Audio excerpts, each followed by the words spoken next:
communication diggante soxna ak diggante jëkkër léeg-léeg bu manqué rek day doy waar parce que démb rek am na jigéen ju may jàmbat lu mel noonu ci soxna ci kum mayoo ko xam ne moom moo lijjanti woon ba jox ko ba am ku mu ko tegtaloon jigéen ju ko tegtaloon ngir ku baax la jigéen ju baax mu tegtal ko ba mu takk ko waaye daal góor gi day koo xam ne si maanaam moom daa jàpp boppam lool moom daanaka du wax ak kenn waaw xanaa loo tële wax ak loo doon koo xam ne daanaka doo wax nga mën di wax sa soxna wax dëgg yàlla yow soxna si yaa ko bàyyiloo ay ndeyam yaa ko bàyyiloo ay baayam indi ko ci biir kër gi ba noppi maanaam doo wax ak moom loolu dafa metti lu mu lay wàññi loo xam ne ci am tiyaaba baat boo xam ne bay dugg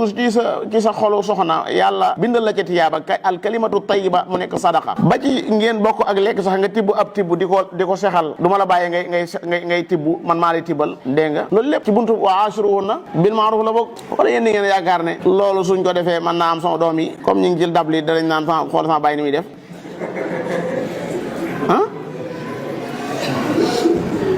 yow yaa ngi leen di jàngal ñoom bu ñëwee ba am ay soxna noonu la ñuy def ndax gisoon nañ seen bàyyi di ko def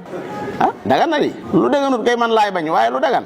loo xam ne yàlla mën nga caa am mbégteem suñu borom yàlla man caa am tiyaaba yàlla loo ciy bañ moo tax mag ñi bu njëkk ci seeni aada daanañ ci dindi kersa ci góor ndax góor bu fekkee ne jaar na fu mu war a jaar day bari kersa ci digganteem ak soxnaam dañ daan